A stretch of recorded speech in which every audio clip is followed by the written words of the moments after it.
to the Understanding and Using ePCT webinar presented by Opedal Patent Law Firm. Your presenter is Carl Opedal, a partner at OPLF. Professor Opedal has spent more than 20 years writing and prosecuting patent applications for clients. Working closely with WIPO, Professor Opedal has contributed to the development of the ePCT system.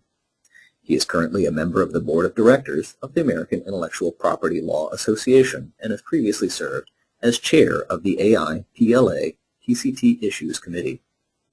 Professor Opedal is a graduate of Harvard Law School and currently serves as an adjunct professor at the University of Denver Law School, sharing his experiences with the new generation of intellectual property professionals. I now turn the program over to Carl Opedal.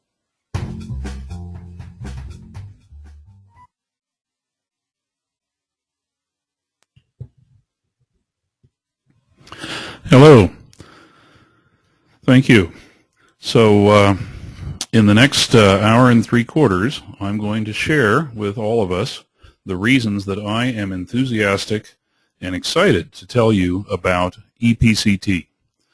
My goals include telling everybody about why ePCT is something you need to learn and explaining how to use ePCT, how to sign up for it, how to get it working, and then how to use it once you have it functioning.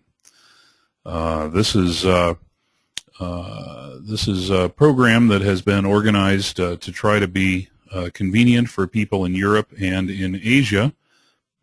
On this map, I show the situation as of about 2 days ago, based on all the different people and locations that had signed up as of 2 days ago. Each country shown in blue is a country where at least one person had signed up. We have many hundreds of people with us here, and I'm really looking forward to the opportunity to present this material and to discuss it with all of us.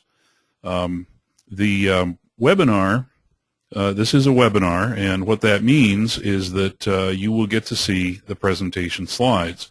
Hopefully, most of you have downloaded the slides already and printed them out and have them available to you so that you can flip back and forth while we present.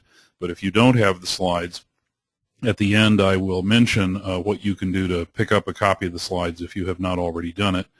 And one of the first things you'll notice is that because I added this map of the world with the countries shown in blue, every slide number is different by 1 digit from what it is in your printout. And toward the end you'll find that I've added a couple of slides based on a recent feature of ePCT that WIPO will be adding within the next couple of weeks. And that means that the slide deck that I'm using to present here right now is not identical to the slide deck you have in front of you. And again, toward the end, I will mention what you can do to get a copy of the complete slide deck as presented. The format permits people to ask questions using our question system. Basically, you go to a question screen, and 2 of our attendees have already posted a question. And so, bless you, a couple of people have already successfully posted questions. I invite people to ask questions as they come up, and although I can't promise to answer every question the moment that it's posted, in a few cases I may be able to answer a question fairly promptly, and otherwise I may save some questions toward the end. And in a few cases, when I see a question, I will realize that I'm about to answer that question anyway, in which case I may duck the question and save it for when I'm going to answer it a moment or two later. So don't feel bad if your question doesn't get answered right away, but feel free to post because I will try to answer a lot of the questions as they come up. This program is going to go on for at least an hour and a half based on our past experience presenting this webinar, a previous version of this webinar, and is likely to go for about an hour and 3/4. And well, why don't we begin?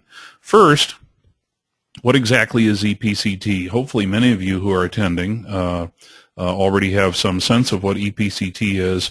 It's a system that WIPO has developed that is intended to allow PCT filers, customers of the PCT system, if you will, allows them to see things that are secret, things that would otherwise not be publicly visible. In particular, it lets you see things that you can't see in patent scope. That is perhaps the most important point. Ask yourself, how often do I go look something up in PatentScope? In our office's practice, the answer is every day. Everybody in our office goes into PatentScope from time to time. And however often you visit PatentScope, you would find yourself visiting ePCT even more often probably to manage your pending cases. Among other things, PatentScope is only going to let you see a file after the 18-month publication has occurred. ePCT, on the other hand, will let you see it from the beginning, from the moment that the International Bureau has an active file in its computer system, in its database. From that moment, you get to see it if you do everything right, as we will describe later. Even with PatentScope, as you probably know, you can't see the written opinion or an IPRP under Chapter 1 or Chapter 2 of the treaty prior to the 30-month date in PatentScope. But with ePCT, you can see it right away. Further nice things about the design of ePCT include the fact that you can give selective access to clients, inventors, outside counsel, foreign colleagues who are attending to national phase entry around the world. You can selectively give access to particular files in ways that I will describe again in the next few minutes. What are some of the day-to-day functional benefits? Well, we all live in fear that we might slip up and fail to attend to national phase entry at 30 months. We all worry about this. We wake up in the middle of the night wondering if we remembered to enter the national phase in a particular case. That's why we have docketing systems. That's why at our firm we have a paper docketing system administered by one docket person and an electronic docket system administered by a second person, so as to minimize the risk that we would miss an important due date. Well, ePCT offers its own independent automatic reminder system. And so to the extent that any of us might worry that we could miss a 30-month date, for example, we'll get an email telling us that there's 1 month to go. And so even if both docketing systems were to fail completely, the ePCT system might save us and help us avoid the embarrassment or indeed liability of missing a 30-month date. Other dates that are also really important are will also generate automatic reminders. As we will describe later, you can turn reminders on and off, so you can pick and choose which reminders will show up in your email inbox and which will not. Other things you can do withdrawal in an online fashion, which in the past had to be done by means of a frantic fax followed up by a series of frantic telephone calls to the International Bureau and WIPO. Well, here, from the comfort of your home, sitting at home in your pajamas, you could log into ePCT and carry out the withdrawal. Withdrawing a priority claim, 92 BIS changes, and as soon as our colleagues in WIPO have acted upon a 92 BIS change, you will be able to see right away on the screen that the change has gone through. One of our attendees says, what does IA mean? Does it mean international application? And that is exactly right. IA means international application. I should have explained that. We have a question that's come in. I work for a small firm and the attorneys do not do any of their own filings. This doesn't seem to be like PAIR, where I work with each attorney's applications. Do I download each person's certificate to my computer and log on as them when I want to look at their applications? I will briefly answer that now, and later we will illustrate this a little bit. The answer is no. Each person will have their own certificate, and then there are ways that access can be shared among all the people in the office. I'll talk about that in more detail. Are the ePCT automatic reminders, says one of our attendees, always 1 month before the respective deadline? Well, it depends on what it is. There are some that are 1 month in advance. There are others that have a different warning period. Okay, returning to our slides here. ePCT allows you to get your hands on the detailed bibliographic data of each active file in the system. This can be extremely helpful in many different ways. For example, if the reason you have access is that it has been entrusted to you to enter the national phase in your country, traditionally you would then have to type with your fingers information, bibliographic data, into your own systems in whatever country you're in. Well, this will allow you to copy and paste, which means that you can avoid risks of mistyping. for example. One of our attendees asks, is the access for law firms or for applicants? And the answer is all the above. Whoever filed it gets access in the first instance, and they then share the access with individual applicants if they so choose, with particular law firms.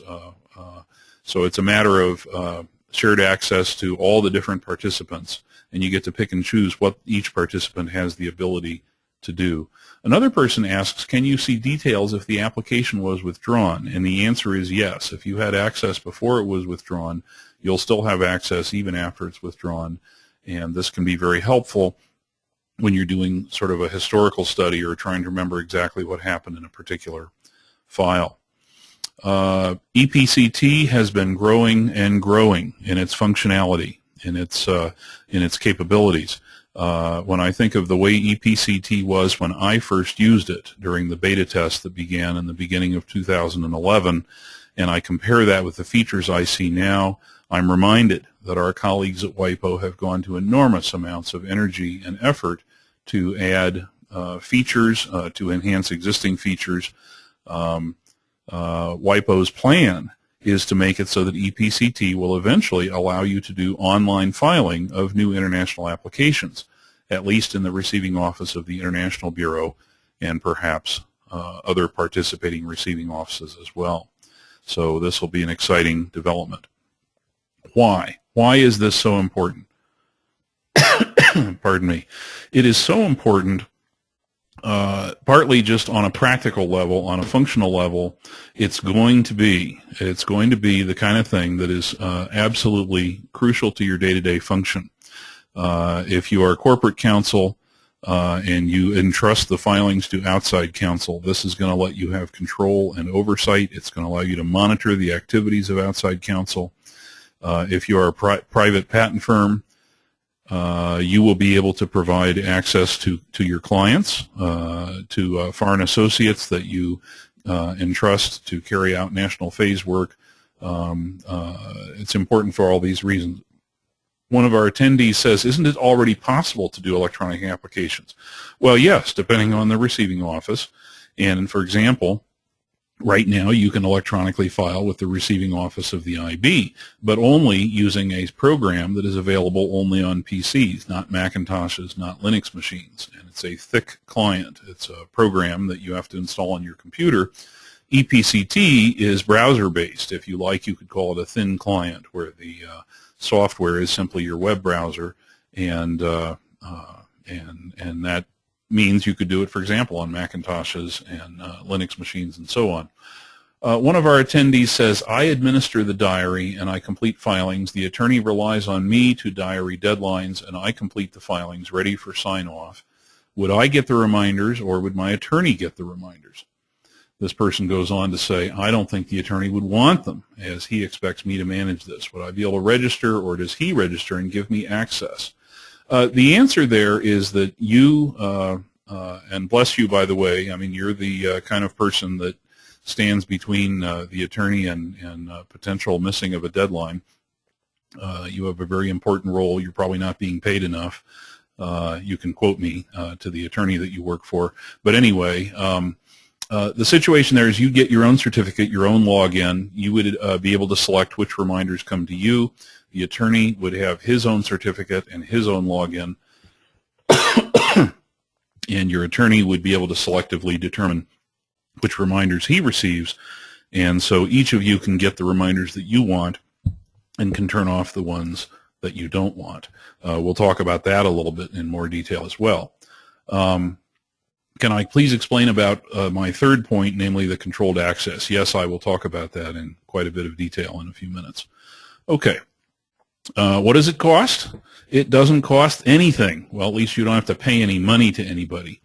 Each user has to spend a little bit of time on a one-time basis getting a user ID and login on the ePCT system, getting what's called a cryptographic certificate. But this is an effort that only has to be done once per user, and once you've done it, that's behind you, and you don't have to think about it again. For a couple of years, you have to renew your certificate every so often for security reasons, but it's not an onerous thing. Then once you've got your user ID and password, your cryptographic certificate, as I will explain, then you get your active applications linked to the ePCT system, which is an important thing to know how to do. And finally, whenever you're extending access to a new person, whether it's a newly hired employee in your department of your corporation or in your patent firm, extending access to that new person is a matter of just a few mouse clicks, and once you've done it once or twice, it's very easy and straightforward. But the actual money cost is zero. Our colleagues at WIPO have made this all available absolutely free of charge. You'll learn of outgoing correspondence before it happens. You'll learn of outgoing correspondence even if you're not the one receiving the correspondence. Imagine if you are corporate counsel and you have entrusted the management of the PCT case to outside counsel. Your natural wish is to be up to date on everything that's happening in your active files, regardless of how soon you get news of it from your outside counsel. This will let you hear about correspondence just as soon as you hear it from outside counsel. If you want, you can always delete the stuff. You can always not look at it. But there are a lot of benefits to all this. You can docket things more quickly, and if something has been cleared, you can clear it more quickly. So getting these notifications as promptly as possible is what I will suggest to be a best practice and is yet another advantage. If you are corporate counsel, and again you entrust the work to outside counsel, this allows you to be in a position, if you want to be keeping track of how long it's taking outside counsel to tell you of important developments. And although we hate to imagine this happening, if outside counsel were to screw something up, you would know about it right away, and you can immediately start trying to figure out how you can help. One of our attendees says, which browser works best for ePCT, or is there more than one that works okay? Well, the ePCT help page, I'll give you a screenshot of that later, has places where they list the browsers they have tested with ePCT. I personally use Firefox for almost everything. That's a matter of personal preference. It works with Internet Explorer. It will work with other browsers as well. And WIPO's long-term goal is to try to be as platform independent as possible, and hopefully having functioning support of most commonly used web browsers. I know of users who use it with Safari, for example. What do I mean by legacy inbound? Legacy inbound, I mean paper correspondence. Everyone here who's logged in is, of course, trendy, modern, and up to date. And when you file a PCT, you tell WIPO, just send it electronically, don't send it on paper. But if there were somebody, not of course one of us, but if there were somebody who actually filed a PCT and checked the box that said send it to me on paper, well, what's good is that even if that paper mail were to get lost in the postal service or something, that legacy inbound correspondence, even if that were to get physically lost in the mail or misrouted within one's own corporation or patent firm, the ePCT system would be independently telling you that something had come in. That's what I mean by that. Okay, we've talked about automatic reminders on many different topics, and they're there. Here's an example of an actual warning that we got once from WIPO in one of our active files.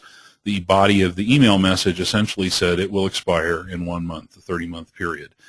In our case, this particular file, both our paper docket and our electronic docket had warned us that it was coming up, and so this ended up being redundant. But suppose both of our docket efforts had failed, well, then this would save us. This would save us from the embarrassment or worse of missing a 30-month date. If a priority document is outstanding, you'll get a warning. Now, of course, most of us either have our receiving office transmitted electronically to WIPO, or we use PDX or DAS to pass certified copies of priority documents to WIPO. But there are cases where we still rely upon physical means for physically delivering certified copies of priority documents. If one of those were outstanding, you'd get a warning from ePCT, which is nice because it saves you the embarrassment of failing to get all your certified copies in. Or if there were a slip-up in the forwarding through the DAS system, for example, you'd get a warning. If somebody else filed papers in the case, you would hear about it right away. Well, this is a very good thing. If somebody does what is called a third-party observation, you would hear about it right away. We'll talk about that. The bibliographic data, if the bibliographic data changed, somebody else did a 92-bis change and you would otherwise never have heard about it. Status of the file changes. You'll get automatic notifications of things like that. How are the notifications sent exactly? Via email or by logging into your account, one of our people asks. The answer turns out to be both. It will come to you as email and as a completely separate matter, even if your email got lost, let's say. You could log into ePCT and click on your recent notification history, and it would tell you the notifications that had recently been sent to you. So you really have many layers of protection against loss of an important communication that are provided to you by the designers at WIPO who designed this system.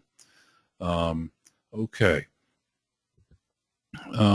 So how do you start? Okay, so hopefully I've done a sell job here and I've successfully sold all or nearly all of you on why this is an important thing to do, and assuming I have, what do you do? What do you do next?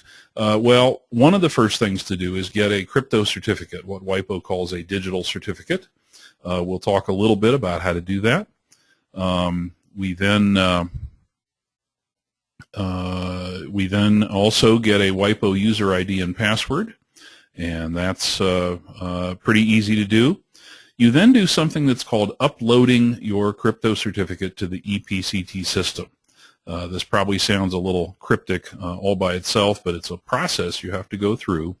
And once you successfully do the upload of your certificate to the ePCT system, you then have done everything you need to do to get ePCT fully functioning to provide all of its benefits.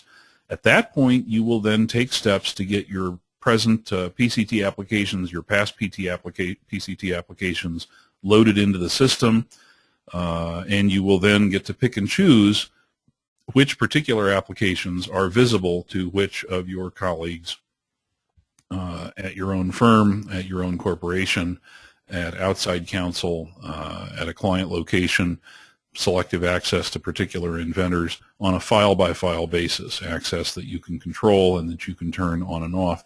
One of our attendees asks, will you receive a paper copy as well? Well, that's a function of how you filled out your request. In the request, there's a place where you can check a box that says, I don't want any paper copies, which is what we do. I think that's actually a best practice. And we just get the stuff all by email attachments from WIPO, and then we load the PDF files into our document management system. But you get to pick whether you will or will not receive paper copies, and that's not through ePCT, that's just through how you fill out the request. Okay. The steps on this previous slide, the steps that you see here, I will talk through one by one. But before I do that, let me just mention some of the very valuable resources on the WIPO website.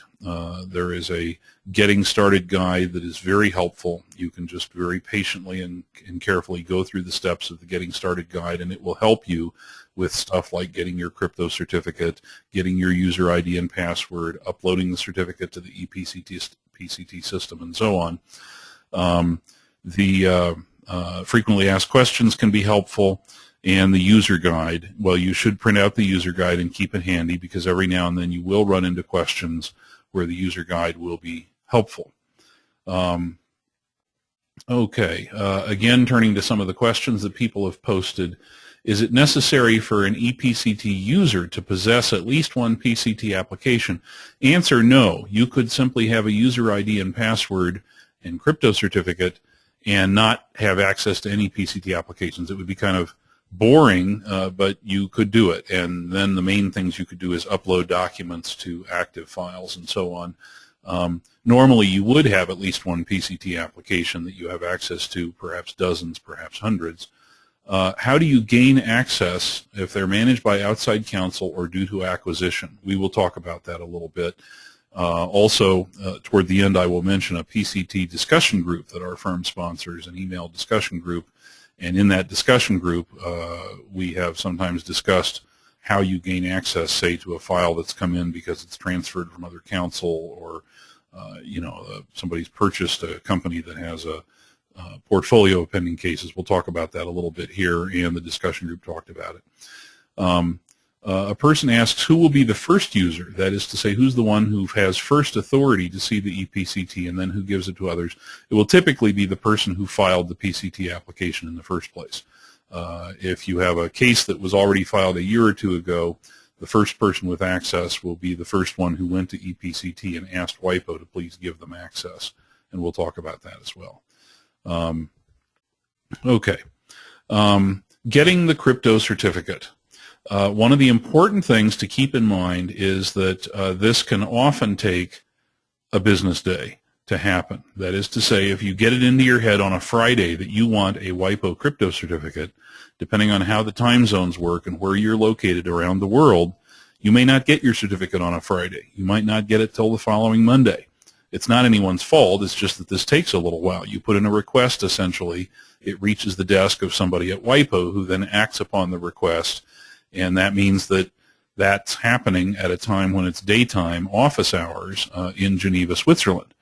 Well, this means if you log in at a time when everybody in Geneva is asleep, you're not going to get your certificate right away because you're going to have to wait until the next time people are awake in Geneva. Only then are they going to click the button that lets you have a certificate. So plan ahead. Get your certificate ahead of need, ahead of when you're going to need it. And by the way, although WIPO doesn't encourage this, you can also use that certificate for electronically signing your outbound emails and doing encrypted email, which I think is a wonderful fringe benefit that WIPO ends up providing to anybody who wants to use their certificate that way. A person has written in, my colleague obtained her crypto certificate, but when she tried to upload it, she got an error that the system failed to detect the digital certificate. How to rectify this? The way to rectify this is to set the alarm clock to ring at a time when it's business hours in Geneva, Switzerland, and call the ePCT help desk. You can also go back and very carefully follow the steps that are in the user guide, but some people will just have bad luck, something about how their browser is configured or whatever, and setting the alarm clock and waking up when the folks in Geneva are awake is sometimes the only way to fix it. One of our attendees says, can our users upload the existing certificate that they use for PCT Safe? I am very glad you asked that question. Yeah, there are a lot of people who already have a WIPO crypto certificate and may not have thought about it very much, but they already got it because they're using it with PCT Safe File Manager to do uploads and e-filings in the receiving office of the IB or elsewhere.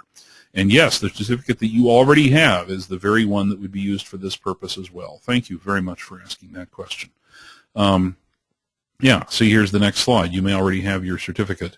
There is something called a challenge phrase, and in general, you'll see when you log in on this page, it asks you to select a challenge phrase and what the answer is. Keep this somewhere so you can find it, because 2 years from now, your certificate's going to expire. You're going to have to renew it. And the system, the renewal mechanism at WIPO is going to be telling you that you have to put in your challenge phrase again. And if you have not put it somewhere where you could find it again, you're going to be stuck having to go through the whole process manually in the future. So keep track of that. Once you get it, back it up. In a moment, I will show you some screenshots of how you back it up if you happen to be using Firefox. But back it up and put it somewhere. Don't just leave it in your notebook computer, because then what would happen if your notebook computer catches fire or gets run over by a truck or your operating system crashes and your hard drive fails, you're not going to be able to find your certificate anymore, or you will have lost your only copy. So please back it up. Please back it up. And then you can load it into any more browsers that you want to use. Suppose you obtained your certificate using Firefox. You will then use the backup to load it into Internet Explorer or Safari or whatever. But always back up your crypto certificate. Somebody asks here, in order to get e-ownership of an application, do I have to request access from each person's computer, giving them ownership, and then getting access from them? Well, in the initial setup of gaining access to particular files, you may need the cooperation of one of your colleagues. Once the access has been made available, you don't need to worry about the other person's computer anymore. We'll talk about that a little bit more later. Can you also use the smart card from the EPO system for ePCT? I believe the answer is yes. I personally have not done it, but I believe the answer is yes. WIPO has worked out arrangements where existing digital certificates from certain other patent offices can be used in ePCT, and I think the EPO smart card system is part of that. I noticed that we have half a dozen people from WIPO logged in on the webinar. Please don't be bashful about posting if there's something about that. Yeah, here we go. Here we go. Nice person has said, yes, you can use your EPO smart card, so thank you for posting that. Okay. If you were using Firefox, for example, and you want to back it up, you would click on Options, and then Options. Then you would click on Advanced. You would then say, please view my certificates. And then what? Well, then here's your World Intellectual Property Organization certificates. You pick one, you click Backup, and then you say where you want to save it, and you save it somewhere on your hard drive or on a thumb drive or whatever, and that becomes your backed up certificate, which is very important. Suppose you install another browser. You know, we're all trendy, modern, up to date. We decide we're going to load Chrome onto our computer. Well, you would then use the backup of the certificate to load it into that new browser. So it's yet another reason why it's important to back these things up. Should you be sharing your certificate? Answer, no. In general, you should not share your certificate with anyone else. You should not need to, and you should not do it. To the extent that you do anything that would make the certificate in a place that anybody else can even see, this should only be through the backup mechanism. One of our nice WIPO people, hello, has just sent me a message saying you can also use certificates issued by the Korean Intellectual Property Office, KIPO. Okay, thank you. Again, talking about the, oh, look at this. Our nice WIPO person also says you can use digital certificates issued by the Japanese Patent Office. Thank you very much. Those of us who regularly use private pair and EFS Web at the USPTO, we are in the habit where everybody shares every certificate with everybody. It's essentially like everybody in the office knows the combination to the safe that has all the money in it. Or everybody in the store is sharing one drawer in a cash register. But the folks at WIPO have tried to be very methodical about designing the system so that each individual user has their own certificate. If somebody leaves your employ, somebody's fired or resigns from your employ, you simply, with a couple of mouse clicks, make it so that their certificate can no longer be used to see your active files. And this allows you to selectively turn off access as individual employees come and go. So who should be getting a certificate? Everyone. Every person in your office. If your office has 32 people, each of those 32 people should have their own crypto certificate, their own user ID, your own password. Every time a new person gets hired, part of their first day of work activity should be getting a WIPO user ID and password and a crypto certificate. Okay. Then you, if you have not already done so, you create a WIPO user account, and then you upload the public key, as we will talk about in a minute. A person has asked, can one individual have more than one certificate? Well, WIPO's goal is that at any given moment, a particular user will have one certificate that is active and not more than one. Now, as a practical matter, because these certificates have expiration dates, typically every 2 years, it means that I, for example, have a WIPO certificate now, and I have one that's the one I used to have, and then it expired, and I got the one I have now. Both certificates are loaded into the ePCT system because each of them might give me access to a PCT application depending on how long ago it was filed using that certificate. But in general, WIPO's intention is that each human being, each user, will have one active certificate at a given time. Okay. It turns out there's a place where you can put your mailing address into the system when you create your user account. Go ahead and do it.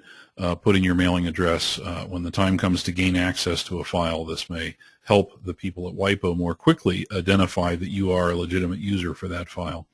One of our people says, if I lose my certificate, can I request a new one? Well, yes, but you shouldn't lose it. You should back it up. Save it on your office file server. It's saved in a password-protected fashion.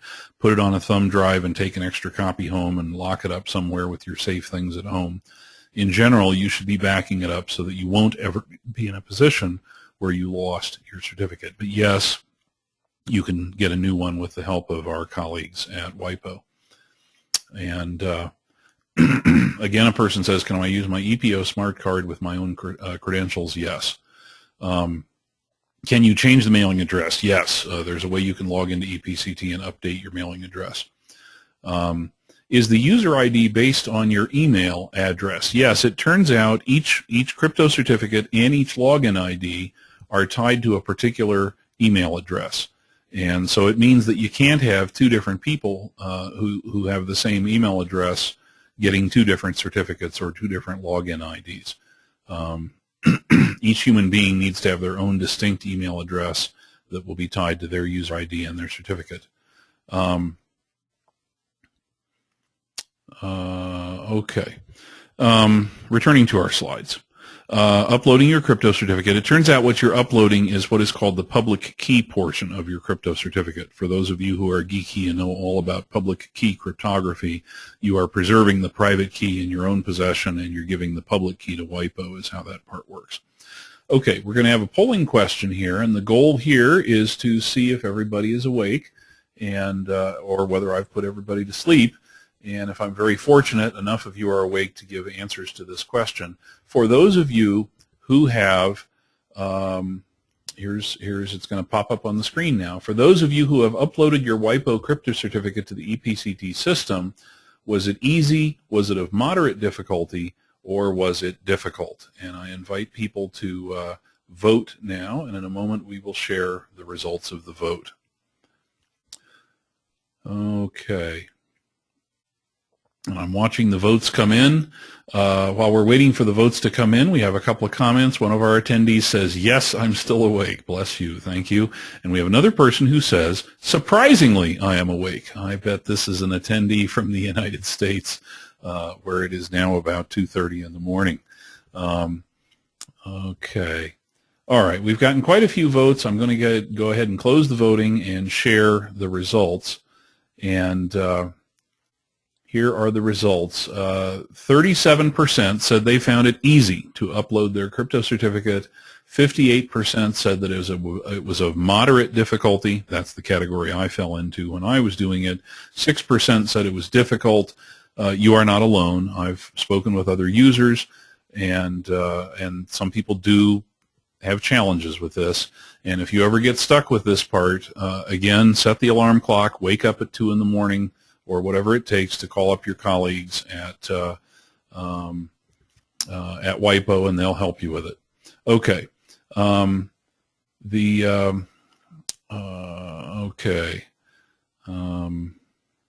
I'm just now clicking on a few of these questions. Okay. All right. So once you've successfully uploaded your certificate, well, then you get to congratulate yourself on a job well done, because now it means you've really done all the important steps, and now you get to start gaining access to your active PCT applications and your applications from the past. I call it backfilling, essentially running back through a list of every PCT application that's in your file, going back to applications filed as long ago as January 1, 2009. Getting all those loaded one by one into the system. This might seem like a lot of work, but it's just a few mouse clicks for each individual file, and then you're done and you don't have to worry about it again. Person asks, what do you need to do to get a certificate in the first place? It must be some kind of authorization. Getting the certificate you can do without anybody's permission or anything. It's just a matter of exchanging a couple of emails and doing a few mouse clicks on a website with WIPO. Then once you've gotten your certificate, that doesn't let you see files instantly. You then have to do this access mechanism that I'm going to talk about now. Once you've gained access to your files, you can then selectively give access to colleagues, coworkers, clients, inventors. Each of them has to have their own WIPO certificate. Each has to have their own WIPO user account, and each of them must do this upload of the certificate to the system. Then you will do something called e-handshakes. An e-handshake, I compare it a little bit to making friends on Facebook or something. Basically, you send a sort of an invitation to the other person. If they wish, they click on it and they accept it, and now you and they have an e-handshake relationship. This does not instantly give them access, but what it does do is allow you then to selectively give access to particular ones of your e-handshake friends to particular files, picking and choosing. And you can always change your mind later, take away access to a particular file at a later time, take away access to any of the files at a later time. The one place where you'll get stuck is that you'll do an e-handshake with someone, and it will turn out that they have not yet uploaded their crypto certificate. Or they think they did, but it turns out they did not actually successfully upload their crypto certificate. If that is the situation, then you will see this odd little symbol on the screen, which one colleague of mine at WIPO refers to as the squashed octopus. But anyway, it will say user account not authenticated. What this basically means is that whoever that person is, they need to figure out how to upload their crypto certificate to the WIPO system. Okay, if you have your EPO smart card, what do you get a free pass on? What are the things here that you no longer have to do because you have your EPO smart card? Basically, what you no longer have to do if you have an EPO smart card is you don't have to obtain a WIPO crypto certificate. You can essentially use the crypto mechanism of the EPO smart card. An EPO smart card user will still, however, have to get a WIPO user ID and password.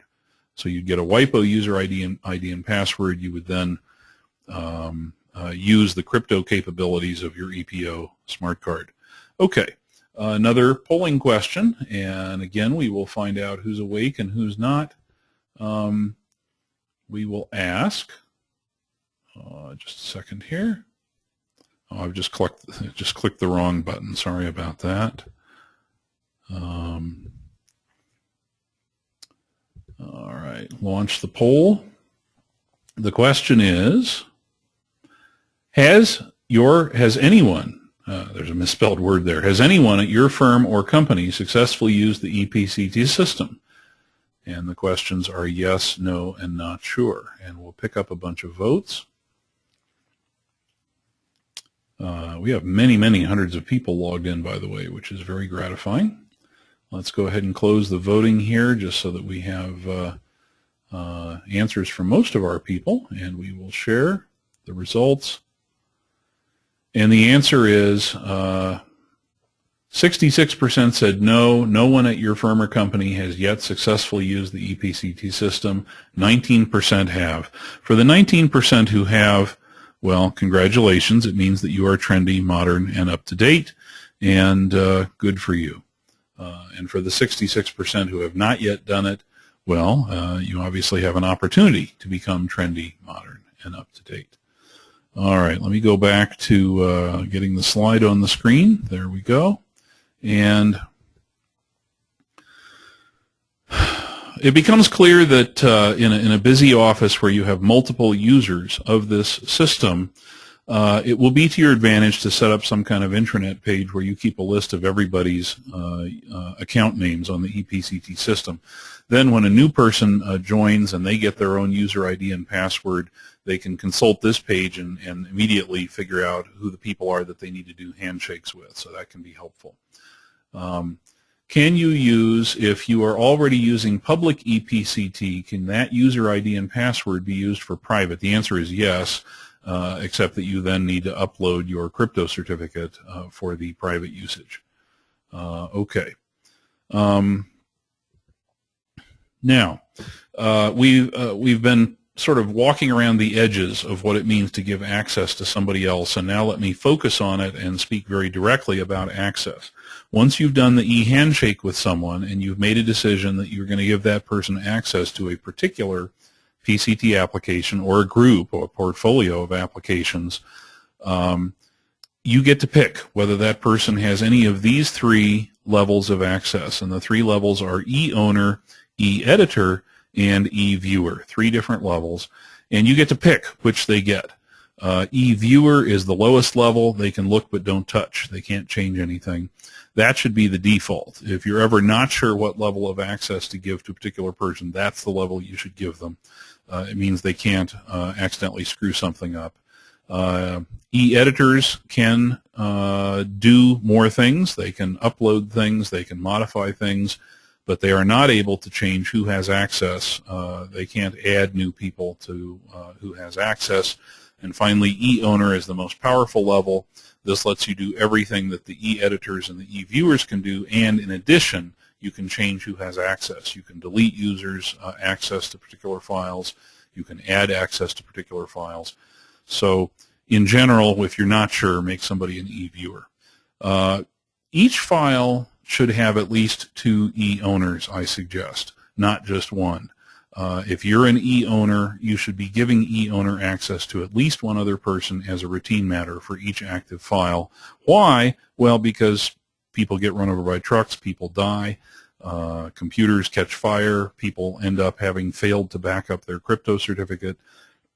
For any of a handful of reasons, you might have a situation where somebody has lost their e-owner capability or whatever, and you want to have at least one other e-owner who can straighten things out.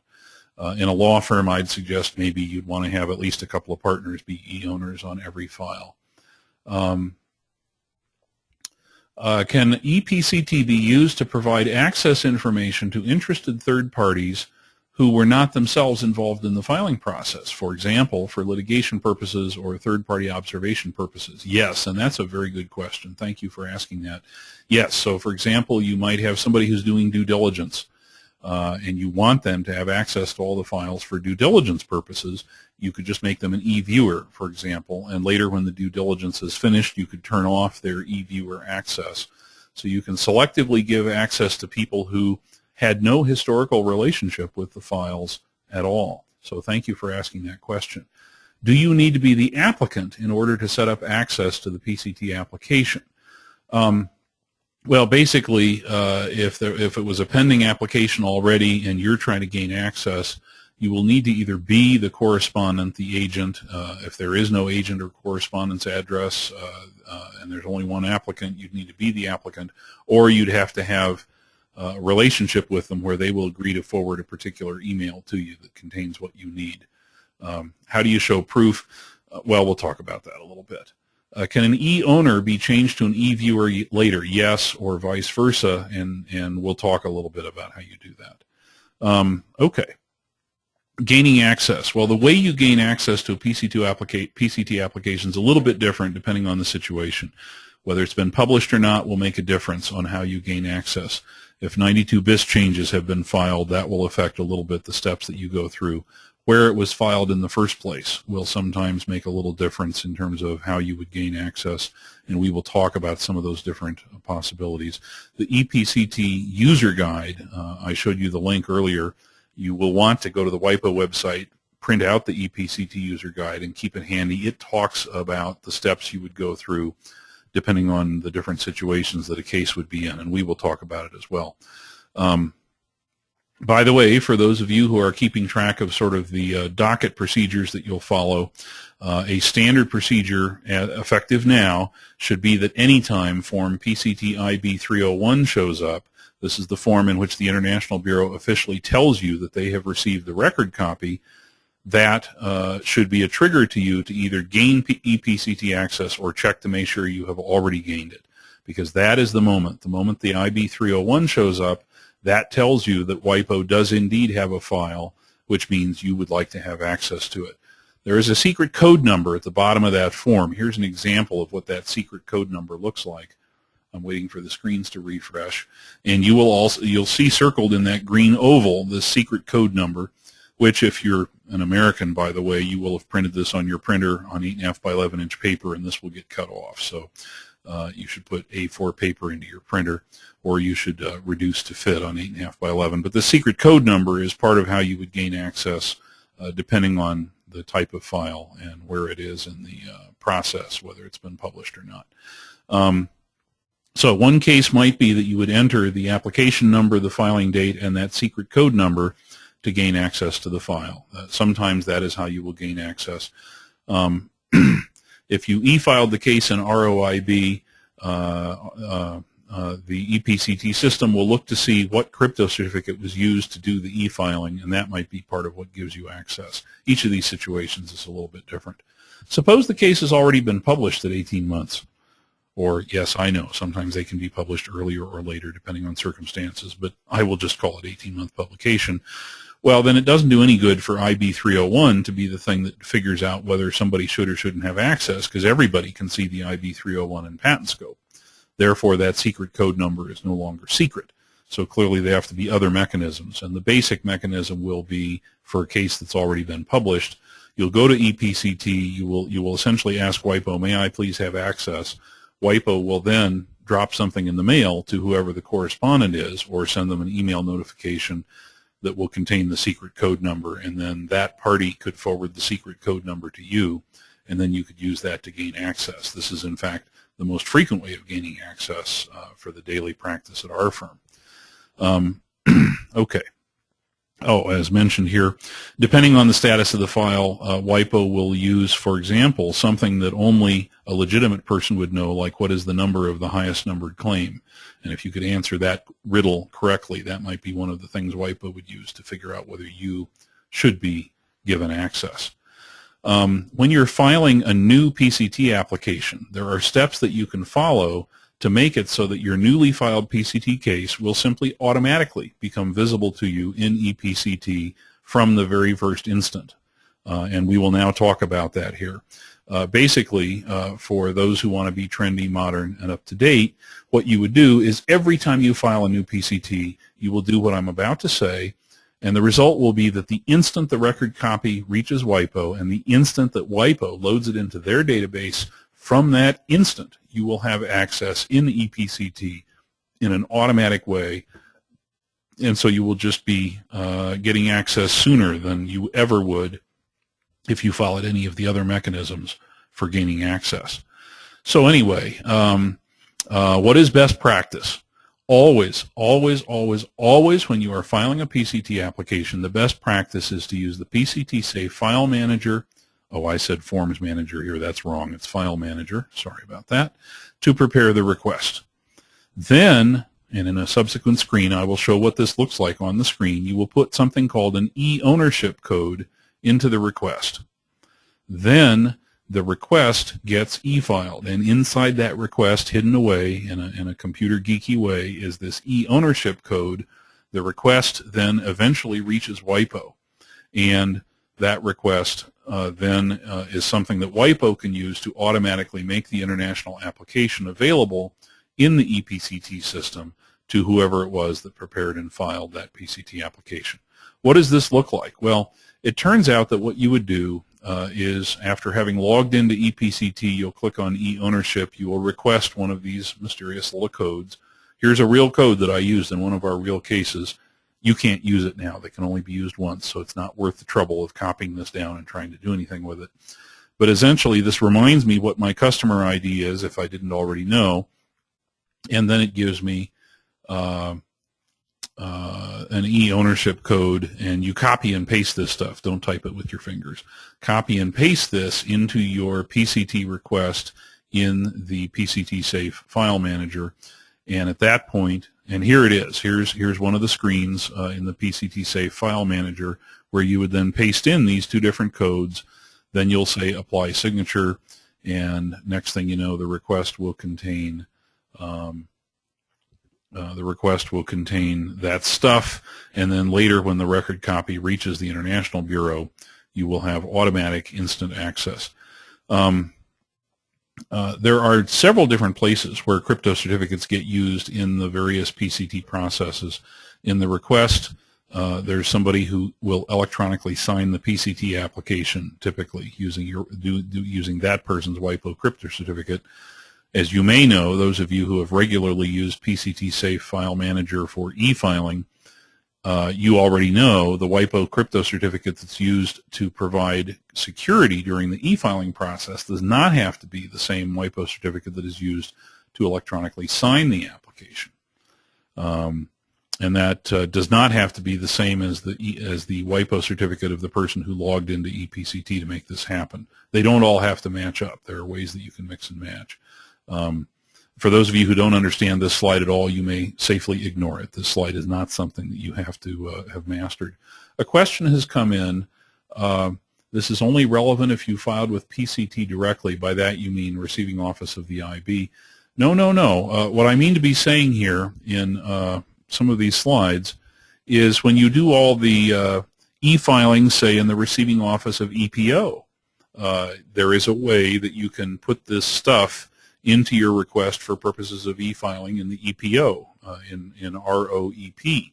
And then when ROEP forwards the record copy to the International Bureau, these codes that you provided in the request and you're filing an ROEP, these codes will then give you access. Or, for example, for U.S. filers who file an ROUS, you will generate this request, load it into the EFS web system, and then the USPTO receiving office will forward it to WIPO, and that will give you instant access. So it doesn't matter which receiving office you're using, this is still a best practice for any receiving office in which e-filing is possible. And even if e-filing is not possible, suppose you're filing in a receiving office that receives a diskette or a CD-ROM, the so-called PCT easy thing, these codes can be in the request that's on the CD-ROM or the diskette for those receiving offices that do PCT easy type filings.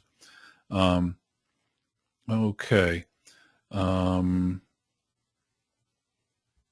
So if I'm doing a PCT filing, one of our people asks for an attorney, does he or she have to prepare the request, or can I prepare it and use my own certificate? The PCT Safe File Manager is very flexible in this regard, and anybody can typically prepare it, and somebody else can proceed with the file. Oh, we have somebody. One of our nice WIPO people has just told me that in EPO's EOLF software update that is due to be released next week, it is intended that it will be possible to enter the e-ownership code directly into the EOLF software. Thank you very much to one of our nice WIPO people here. Okay, returning to our slides here momentarily. Again, the communication of the ePCT access code, authentication code to the receiving office can be done in any receiving office, whether it's diskette or CD-ROM, whether it's a zip file that you give to the EFS web system, and so on. Members of the PCTL discussion group, we'll talk about that again in a minute, have all successfully used every one of these approaches at one receiving office or another. It really is possible, and it's a good thing to know how to do. Okay, suppose you have a case, a PCT application that's already been published at 18 months, and you want to gain access to it in ePCT. As I mentioned earlier, and I'm detailing on this slide, basically you go to ePCT, you say to WIPO through the system, please give me access. WIPO sends a fresh secret code to the agent or the correspondent. The agent or correspondent can then use it to gain access to ePCT. Or in our case, we often will be wanting to gain access to a case that was filed by a firm in China that we work with. We then request it. The new secret code number gets sent to our colleague in China. Our colleague in China forwards the email to us, and we then use that to gain access in ePCT. Okay, one of our attendees asks, we file our PCT applications to the EP receiving office through online filing. Can you add the e-ownership code here as well? Answer, as I understand it from our WIPO people just a moment ago, the answer is you will soon be able to within the next few weeks. Should you gain access to legacy cases, by this I mean like ancient cases where you don't think anything is ever going to happen again, cases that are way past 30 months perhaps. All the national phase entries have long since happened. Is it worth the trouble gaining access to them? I think the answer is yes. I think you should go all the way back to the earliest cases filed on or after January 1, 2009. Yes, it's 1 or 2 mouse clicks per case, but it's only a one-time effort, and then you get benefits later. Suppose a case has already been published. That means I can see it in PatentScope. Why in the world do I care about gaining access to it in ePCT? Well, there are a lot of reasons. One reason is you can get your mitts onto the written opinion right away. You can see other Chapter 2 documents, things that come as a result of the demand, documents that come from the preliminary examining authority. You can't see those in ePCT, not until 30 months have come and gone. But it's more than that. It's more than that. There's some things that you will never see in PatentScope. Indications of who had access to a file, contents of third-party submissions, are not visible in PatentScope, not fully visible, and yet they are visible in the ePCT system. Suppose in your own file there were some gap, some document that you had misplaced or whatever. You could fill the gaps by running off to ePCT and filling in stuff that was otherwise missing. This third point is what I consider to be one of the most subtle but important points, the ePCT system becomes a searchable database. It essentially allows you to search every one of your cases. Going back to a filing date of as long ago as January 1, 2009, you could search for every case that has a particular inventor, search for every case that satisfies some certain condition, generate reports. You're in a situation where you never know when some urgent question is going to come up, and this database may end up being the database that you could search and perhaps solve a problem quickly and getting a thorough answer. What kind of gaps could this be? Gaps in your file, somebody asks. Well, like you lost something. You know, you misplaced the request and you want to get a copy of the request as it was filed. Well, ePCT would give it to you. Suppose you've misplaced your written opinion. You can't figure out what you did with it. Well, run off to ePCT and you can get the written opinion and so on. What kind of third-party submissions? Well, WIPO now has what are called third-party observations. And let me just talk about this briefly. Just a brief sidebar for 60 seconds. Now, if you go to PatentScope and click on any case that has not yet hit 30 months, there will be a little link at the top in PatentScope that says, file a third-party submission. It means that members of the general public can add documents to any PCT file that has not yet hit 30 months. It's kind of like filing oppositions or protests. It's kind of like the submissions people can do to individual patent offices, national patent offices, and people can post this stuff to your files. Well, this in ePCT, you can see what they posted to your file, stuff that they disclosed and submitted to your file. So that's important. The searchable database may also help to comply with duty of disclosure in the USPTO, one of our people says, and that's exactly right. You may have a situation where you're getting ready to prepare an IDS in one of your U.S. cases, and you may be in a situation where you want to make sure that you disclose certain things that happened in certain PCT files. So the searchable database may help with that. That's a very good point. I hadn't thought about that. Okay. Again, how far back can I go? Any PCT application whose filing date is on or after January 1, 2009. How far back should you go? Yes, you can go back to ones that are this old, but should you really do it? Well, you can tell from the way I'm saying all this. I think you should. At a minimum, you should load in every case that hasn't hit 30 months. But frankly, I think you might as well go all the way back to January 1, 2009. You never know when some urgent problem is going to come up. You know, some inventor is leaving the company and you suddenly realize you need to check out every file that inventor's name ever appeared on. Well, this database could save your bacon. This database could really help sometime to solve some urgent question. You might as well load in all the old cases. Okay. We will talk briefly about what happens when you file a new PCT application and a suggested docket procedure. Once you have gained access to a newly filed case in ePCT, that is to say, once the International Bureau has received the record copy and has created the database record for that file and has given you access, I suggest that a best practice is to do what I will now describe. The ePCT system allows you to do a preview of what will eventually be the first page of the 18-month publication. I find this fascinating. You can actually click and see what the front page will look like on a publication that's going to happen perhaps 6 months from now. You can then proofread it and check it and make sure everything is the way it should be. Make sure the priority claims look the way you thought they were supposed to look. And then you can do corrections, 92-bis corrections, for example, and get it all cleaned up before the 18-month publication actually occurs. I will give an actual example from a real file in our office. I filed a PCT, this is about a year ago. Who can explain how it happened? I misspelled the name of an important inventor at one of our important clients.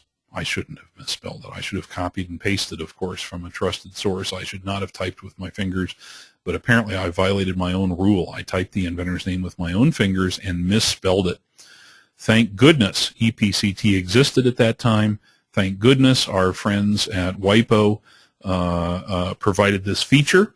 I previewed the publication page, and to my horror, I saw that I had misspelled the name of this incredibly important inventor. Well, Without ePCT, what would have happened next? The 18-month publication is what would have happened next. The client would see the 18-month publication, and the client would see that I can't even spell my own client's name, my own inventor's name. Think how embarrassing that is. And the client is then going to say, well, if they can't even spell my name, how many other things are they getting wrong that I don't know to check for? Well, the nice thing here was, because our friends at WIPO provided ePCT, because they provided this preview feature, I saw the problem before it became embarrassing. I then did a 92-bis correction. Long before the 18-month publication occurred, I had cleaned up the spelling of the inventor's name. When the 18-month publication happened, it was accurate. The inventor's name was correct, and I avoided embarrassment in front of my own client. Well, there is a real-life example of how this preview of the front page of the publication can be very helpful. When can you preview this? The answer is you can preview this the moment you have ePCT access, typically within a few days of when you filed your PCT application. It's basically how long does it take for your receiving office to forward the record copy to the International Bureau, and then to allow the passage of a business day or so during which our colleagues at the IB act upon the record copy and load it into the database at WIPO, and then give you access through ePCT, because of course if you're trendy, modern, and up to date, you included in the request all the authentication mechanism to give you access. So when can you preview? The answer is as soon as you gain ePCT access is when you can preview. Would this be upon receipt of the transmittal confirmation from EPO? No, not quite. The transmittal confirmation from EPO would mean that the receiving office of EP has gotten it, but then it takes however long it takes for ROEP to forward the record copy to the IB. That would be the next step that would have to occur, and then our colleagues in WIPO would act upon the record copy and put it in the database. That would be when you have your first opportunity to do this preview and correction. Will I get a reminder right before the publication? You can select which reminders you get, but one of the reminders you can selectively pick to receive is to get a reminder that publication is imminent. Essentially, the technical preparations in advance of publication are soon going to occur. Okay. Returning to our slides. This isn't exactly an ePCT point. This is more just a best practices point. There are many filers who almost never file things at the IB, even though, depending on what it is, the IB is the best place to send it. There are many filers whose legacy practice, whose habit, is just send things to their own receiving office. Why do people do this and then they leave it to the receiving office to pass whatever it is to the International Bureau? Why do people do this? Well, sometimes it's because they know how to send stuff to their own patent office, and they're unsure how to send it to the IB or whatever. But there are a lot of categories of papers that include Article 19 amendments, 92-bis changes, 26-bis changes, where it is a best practice to just send it straight to the IB, not send it to the RO and ask them to forward it to the IB. Send it straight to the IB. There are people who do send things to the IB, but they are in the habit of doing it by fax or, horror of horrors, postal mail. None of these things are best practices. As you might imagine, the best practice is to be electronic. E-file. E-file directly with the International Bureau. Now, there used to be what was called upload service, and WIPO retired that particular mechanism on July 1st of this year. Now, ePCT is the best practice way to file papers, e-file papers with the International Bureau, follow-on papers, papers after the initial filing. Can an Article 19 amendment be uploaded via ePCT? Yes, absolutely, and in fact that is the best practice. Why is it a best practice to use ePCT to upload things like Article 19 amendments? Why? Why is this so important? The main answer is that with ePCT, you do it in a way that determines the actual PCT application number, and it loads it into the correct file in the database at WIPO. If, on the other hand, you use an old-fashioned way, Article 19 amendment sent by fax, for example, well, then the fax is relying upon somebody at WIPO to take the fax and correctly figure out which file to stick it in. Well, what if through inadvertence, the fax got a little blurred and the application number was not completely legible or whatever? it's conceivable it could get loaded into the wrong file, and even if it gets into the right file, it takes however long it takes for a human being to physically act upon a physically delivered document or a faxed document. But with the e-filing, you load it into the exact correct file, and it is there instantly. And your colleagues at WIPO are able to act upon it in a way that is directly linked to the particular file you want it to go to. So yes, Article 19 amendments can be uploaded via ePCT, and that is in fact the best practice.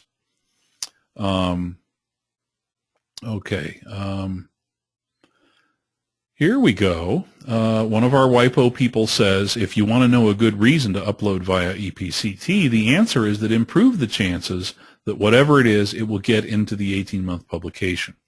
So, for example, if you were trying to withdraw the application to prevent publication, which people sometimes do, e-filing in ePCT greatly improves the chances that that will be acted upon promptly and timely and in the way you want. So, yes, that's exactly right. ePCT means a direct correspondence straight with the IB and not with the receiving office. That's exactly right. If you want something to go to the receiving office electronically, for example, EFS Web in the United States, if you want it to go to ROUS, then EFS Web would be the mechanism. And if you want it to go to the International Bureau, ePCT would be the ideal mechanism for these follow-on papers that we're talking about. 92 BIS changes, for example, Article 19 amendments, and so on. Okay. Do you have to notify somebody that you have actually added an Article 19 amendment to a case? Well, you don't have to notify anybody. If you e-file it in ePCT, the very fact that you e-file it automatically notifies the correct parties within the International Bureau. Documents that need to be filed by a particular date, does it use the time of day at the International Bureau in Geneva, or does it use the local time of where you were when you e-filed? The answer is Geneva time. So, as a direct example, suppose you're filing an Article 19 amendment. Well, for that to be acted upon by WIPO, it has to be done by a particular date, within 2 months of the date of mailing of the search report, and so on. I mean, the different ways you calculate the due dates. Whatever that due date is, you got to e-file it according to Geneva time, not according to local time. So you always need to be keeping track of what time it is in Geneva. In our office, we have a bunch of clocks on the wall, and one of them is a Geneva clock, of course, and perhaps many of you do that as well. If you do an Article 19 amendment using ePCT, do you need to send it also to the searching authority? Well, it's pointless to send it to the searching authority. If you send it to them, they'll throw it away. They don't care about Article 19 amendments. The only way you would care about it getting to some authority is the preliminary examining authority. If you file a demand, there's a checkbox on the demand form where you can say, for example, please use my Article 19 amendment for purposes of the preliminary examination. You may end up choosing to forward it to the preliminary examining authority just to make sure it gets there. It should automatically get from the International Bureau to the preliminary examining authority, but you may want to choose to attach a copy to the demand just to minimize how long it would take for it to get to the preliminary examining authority. When you file a PCT application via the EPO online tool in receiving office of the EP, can you later do 92 BIS changes through ePCT? Yes. In other words, you are not obligated to e-file your 92 BIS change using the same mechanism that you had used filing in the receiving office in the first place. The 92 BIS change could be sent in just through ePCT straight to WIPO, and in fact, that's the best practice.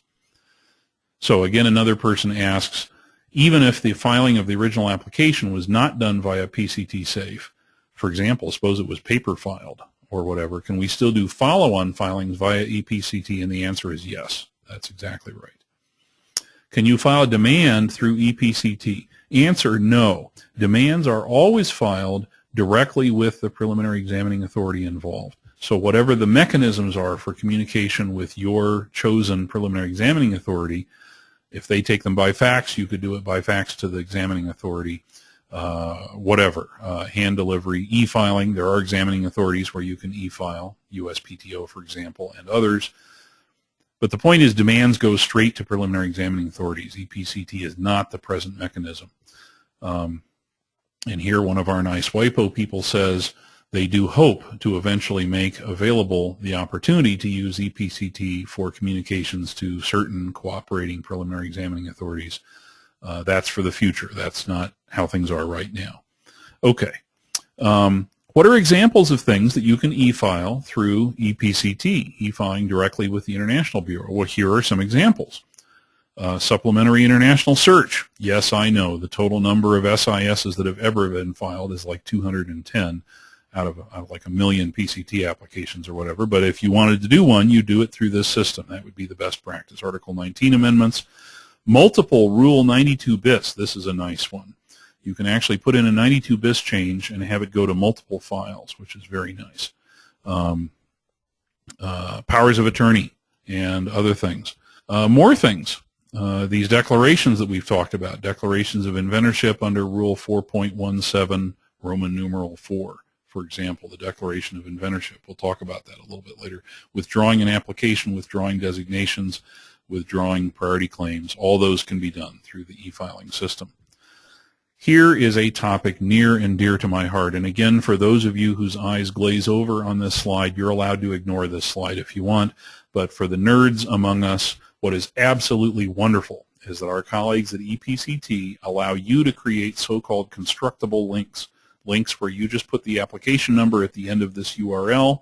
You can then put this link into your intranet or your internal database or an extranet for clients, and then if a person clicks on that link, it will drill down directly to a particular file. This is an extraordinarily helpful design aspect of ePCT. Of course, whoever it is, they have to have a WIPO user ID and password. They have to have a WIPO crypto certificate. They have to have access to this file. But the point is, with a single click, an authorized user can drill down to a specific file, which is very handy. Okay, a person says here, I have just started using ePCT. I have one application so far loaded in. Congratulations. That's good. That's a good start. How do I tell the IB which notifications I wish to receive and which ones I do not wish to receive? In the upper right-hand corner of ePCT, you will see your own name. And this is a little topic of discussion between me and people at WIPO. You then go up and click on your name. I happen to think that many people would not even know that clicking on their own name means something, but you can click on your own name, and then it will bring you to a new screen that allows you to personalize a lot of things about your relationship with the ePCT system, including which notifications you receive and turning which ones on and which ones off. So go to the upper right-hand corner, click on your own name, and then keep clicking. Can you, through ePCT, oh, I just gave the wrong answer. One of our people at WIPO says you go to Notifications tab in ePCT and then click on Preferences. That's where it is. It's not clicking on your name. Thank you. Okay. In ePCT, can I notify WIPO of my interest in the licensing opportunity? Yes, that is one of the uploadable, or it's a task. There's a place where you can do a task, and you essentially upload a particular thing, which is the licensing opportunity tab. So yes, that is an automated task. A person asks, what about the email address to which notifications go? Can we direct them to particular places, say for docketing purposes? This is an awkward question. The normal answer would be that each of your docketing people should have their own user ID, their own password, it's linked to their own email address, and that person would turn on notifications, and that's how they would get it. And so then later, if a docketing person leaves your employ, the next docketing person would use their email address. That's what WIPO intends. WIPO has made very clear that what they do not want to have is role-based or department-based user IDs and passwords. Oh, okay. Our colleagues at WIPO are considering allowing establishment of dedicated email addresses for notifications. Thank you. Alrighty. Returning to our slides. Again, these deep links are wonderful, and it's an improvement, for example, compared with the private pair system at the USPTO. One of the questions that comes up over and over again is, what harm do you cause? What is the risk of doing something you didn't intend just by giving an e-handshake to someone else? If I give an e-handshake to someone and I later realize I shouldn't have or something, does this mean that they have had the ability to roam freely through all of my PCT files? The answer is no. To give somebody access, you start by making them an e-handshake friend, but then you must further click to give them access to a particular file. In other words, if all you do is make them a handshake friend, that does not by itself give that person access to any of your files. So it's a two-step process, or multiple step, perhaps more accurately. Okay, suppose you are a corporate patent department within a corporation, and suppose you routinely entrust to outside counsel the administration of your pending PCT application. Suppose that's the situation. The question, what should you be doing with ePCT? What should you do with ePCT to be smart about how these things work? Well, probably if your outside counsel is trendy, modern, and up-to-date. They are already using ePCT. Indeed, that's how you can tell that your outside counsel is trendy, modern, and up-to-date. If not, they should already be using it. It's a best practice. In which case, they should give you access to all the cases of yours that they are handling. They should do an e-handshake with you and should give you access. And they shouldn't be charging you any money for this. Okay? So for the corporate people who are in attendance here today, if you then ask outside counsel to give you access to ePCT, and if they say that's fine, but we'll have to send you a bill, you just tell them Carl Opedal said they should not send you a bill. Okay? Thank you. Okay. One of our attendees says, you mentioned that your firm only chooses to receive notices from the International Bureau via email. And what are the best practices to avoid problems like missed deadlines? And of course, what we're talking about here is when we prepare a request for a PCT case that we're about to file, which checkbox do we check? And there's the one that says I authorize stuff to be sent to me exclusively by email. There's another checkbox that you could pick instead that says send me email and also send it to me on paper. And what I said earlier is that we in our firm check the box that says don't even bother to send me paper, just send me the emails. And you might worry, well, what if we misplace the email or something? Wouldn't it be nice to get the paper as well? And I suppose there are some filers who would like to do that. Frankly, in our case, when we get the paper, we just would just throw it away anyway because we prefer to be as close to paperless as we can be.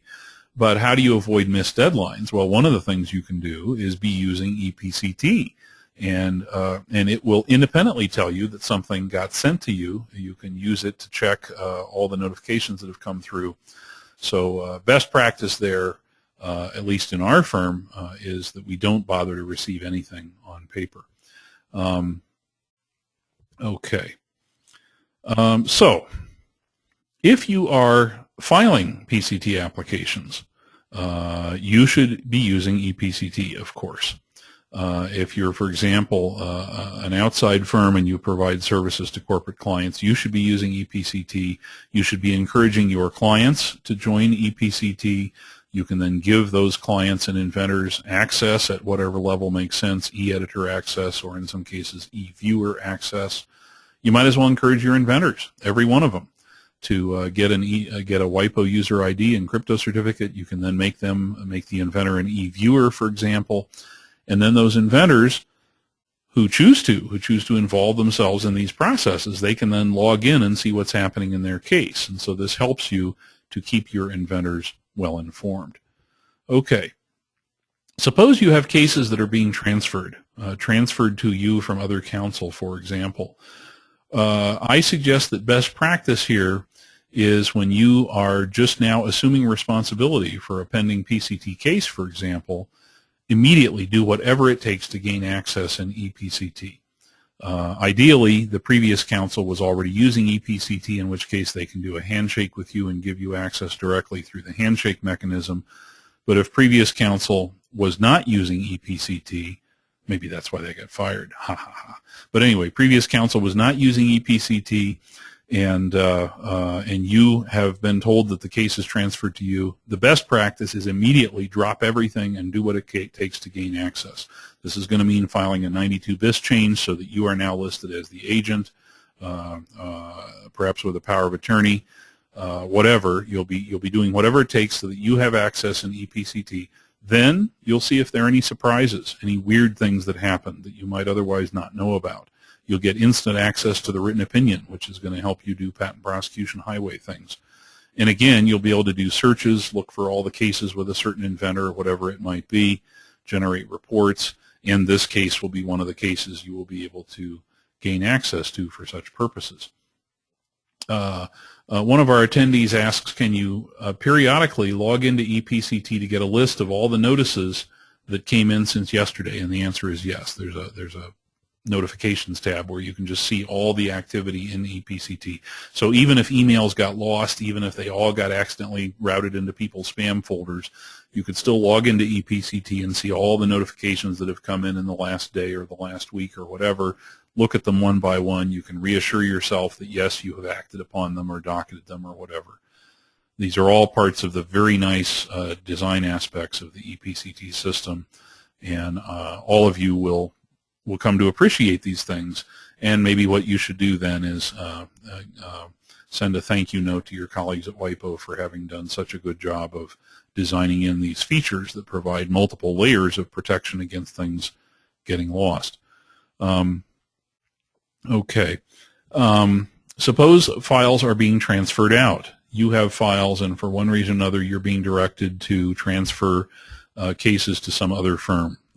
You are no longer responsible for them. The new firm is.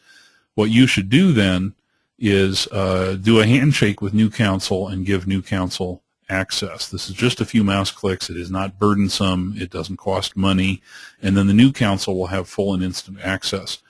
If you are the counsel who are losing responsibility for the files, it is prudent to do this because new counsel have instant access, and then you are not going to be blamed that somehow they didn't have access to the file and it's somehow your fault that a deadline got missed because they didn't have access. No, the sooner you provide full ePCT access to new counsel, the sooner you have reduced the risk that you would get blamed for some deadline being missed or something falling into a crack. If you are a corporate client and you are directing one outside firm to transfer responsibility of files to the other outside firm, this should be part of your letter of instruction to former counsel. In addition to telling them to physically transfer files if that's what you choose to do, you would also instruct former counsel to do e-handshakes and transfers of e-access to the new counsel. Okay. Questions that have come in. Suppose outside counsel was the e-owner of your company's ePCT application and you decide later to file the firm. Can you force them to rescind their authority to be e-owner? Well, what you would do typically is any of a couple of things. First, you could file a revocation of power of attorney, file a 92-bis change.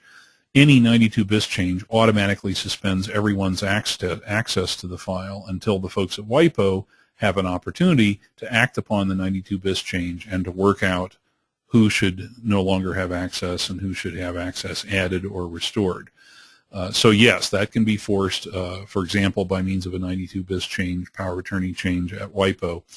Ideally, the outside counsel would also have made you an e-owner. And if you're an e-owner, you then have the ability to cut them off. Any e-owner can cut off any other users. So ideally, you should make sure that you have e-owner status relative to every case that was handled by your outside counsel. Is any of the information in ePCT available as XML files? This is an extremely good question. Can you download XML stuff out of ePCT, which would then, of course, ideally allow you to populate and update your own internal databases? At present, no, it is not there. I've suggested it to our pals at WIPO. You should suggest it as well. Oh, it says here you can download the bibliographic data as XML. One of our people at WIPO says this. I wasn't aware of that. All right, well, bless you. How will former counsel no longer have access? Well, WIPO cuts off everybody when a 92-bis change occurs, and then WIPO restores it selectively to whoever wants to do it. Is there an API, a programming interface, available in ePCT to allow programmed document uploads or downloads? At present, no. It's all a web-based user interface. I imagine our pals at WIPO will come up with some defined API. Of course, it would have to be mediated by a crypto certificate and other means of authentication. Okay. Suppose we as old counsel have ePCT access, and what if the new counsel do not have ePCT? Can we surrender our access? yes, as an e-owner, you can take away your own access. I frankly don't think there's any important reason to do that. In fact, frankly, I would maintain the access. Why? Because sooner or later the new council will get a clue and they will realize they should be doing ePCT, and then you could forward access to them, and that is actually serving the client better. Or pass the access over to the client if the new council can't do it. Okay, are there any potential liabilities to becoming a co-owner of a file if you're simply a backup and not normally involved in the day-to-day practice? Well, I don't know. I think that's a complicated situation. Okay. Again, if you do a 92-bis change, all access is suspended. So, for example, if you're thinking of doing 2 or 3 things in a particular file, do the other things first and then do the 92-bis change last. Otherwise, you'll just frustrate yourself. You do the 92-bis change first, you will suddenly lose all access, and then you won't be able to do whatever the other things are that you were going to do. So, now, what are other things that ePCT will do that we haven't talked about yet? Well, remember that PCT wheel that we all use multiple times a day to work out? You know, you plug in the priority date and it helps you figure out when your 30 months is coming around, and helps you figure out when you have to do that demand at 19 months to preserve national phase capabilities in Uganda, Tanzania, and Luxembourg. You know, all those dates that we all have to figure out, right? Well, the ePCT system will generate the timeline for you, and it's viewable and printable and copy and pastable. So you get the equivalent of a PCT wheel right there on your computer screen, which is very handy. Oh, here we go. Here we go. One of our colleagues in WIPO reminds me that within ePCT there's something called an International Application Status Report, IASR, and you can download that as XML information, and inside that XML file is the bib data. So to the person who asks, can I get XML, the answer, it turns out to be, and I'm sorry I didn't know this, is yes. You can get that XML through what is called the International Application Status Report in ePCT. As things now stand, that is something that can only be done by human beings clicking with their fingers in ePCT through a web browser. I imagine eventually WIPO will provide some kind of API, some programming interface that will permit this to be more streamlined. Other things you can do what's called posting a note to a particular file in ePCT, and this means that the next time you log in, you can see what's in the note. So, for example, I think of a case where we filed a case twice, once when we screwed up and 10 minutes later we did it right. The second of the two was the keeper. The first one was the one that we wanted to allow to go withdrawn. Well, I was able to post a note to the file to remind myself which case is which. You can also do what's called posting a warning, and that's a very interesting feature that essentially communicates it to all of the other ePCT users on that file, which is very interesting. One of our people mentions that the International Application Status Report XML data file is only available for published applications, but will it be available for unpublished applications via ePCT? I think the answer is yes. If we use the ePCT system, do we continue receiving normal email or postal communications from the IB? Well, whatever choice you made when you prepared and filed your request, that choice is going to control what does or does not happen with email or postal communications on a particular file. ePCT doesn't affect that in any way. Okay. Oh, okay. One of our WIPO people says, no, the International Application Status Report XML data file is available in PCT long before publication. It's available for any case to which you have access in ePCT. Thank you very much. Okay. There are many categories of bibliographic data that you can gain access to as human readable information, or, as I have just been reminded, as XML data, which includes information about the status of priority claims, whether the priority documents have or have not been successfully loaded into the WIPO system, information about which countries have been designated, all these other categories. Every one of these things, you can get the status and content of every one of these things in the bibliographic data portion of the ePCT system. Okay. If you add a note to the file and you have given access to outside counsel, can they also see the note? Well, this is the distinction between notes and warnings. Notes are only visible to the particular person who made the note. Warnings, however, are visible to everyone who is able to view the file in ePCT. So you can selectively post whatever is important to you in either the note field or the warning field, and thereby determine who else is going to see it or who is not going to see it. That's how that part of it works. I've talked about how I think it's a best practice to load in all your old legacy cases all the way back to a filing date of January 1, 2009. Why? Because you can search as a database and find cases of particular categories. Here are examples of things you could search for. You could search for cases where the file reference contains particular characters. You could search for cases that have been published, that have not been published, cases that have outstanding priority documents, all different categories of things here that you can search for. WIPO keeps adding to this list and improving it every so often. So, next month, the range of different categories of searches and filters you can do will be even richer than what you see here. Questions that have come in. At some point, please extend my compliments to the nice folks at WIPO for ePCT. Well, I have now officially done that to one of our visitors, one of our attendees who's from the United States, actually, who set the alarm clock to get up at 2 in the morning to attend this thing. Yes, compliments to the folks at WIPO for ePCT, absolutely. If we file subsequent papers through the ePCT system, follow-on papers, Article 19 amendments, for example, should we also send the originals by post with a confirmation, for example, signed papers? The answer is no.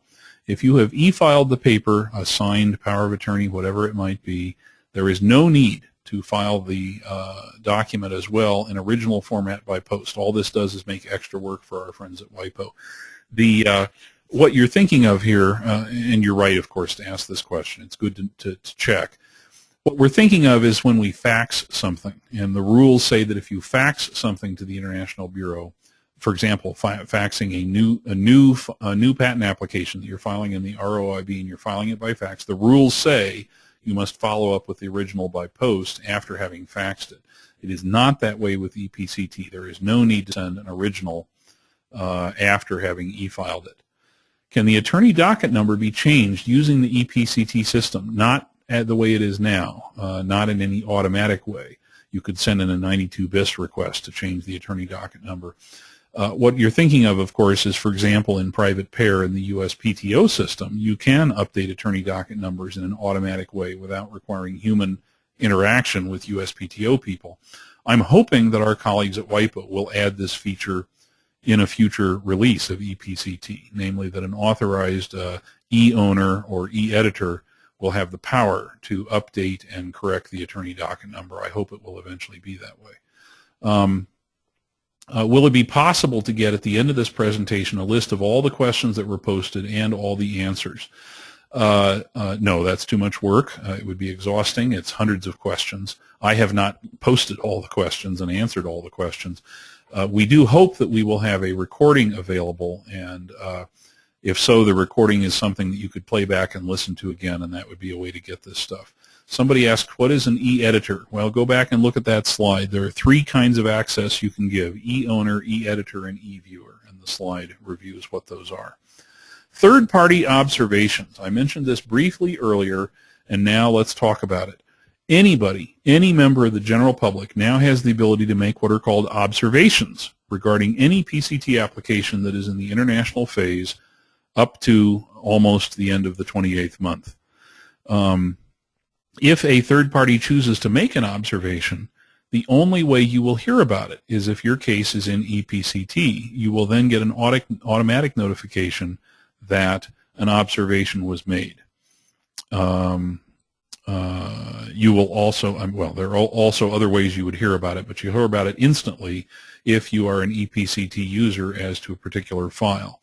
You could then respond to the observation if you so choose. You can download the references that are submitted. If somebody submitted references, you can study it, And if what the person has posted damages your situation, you can start doing damage control.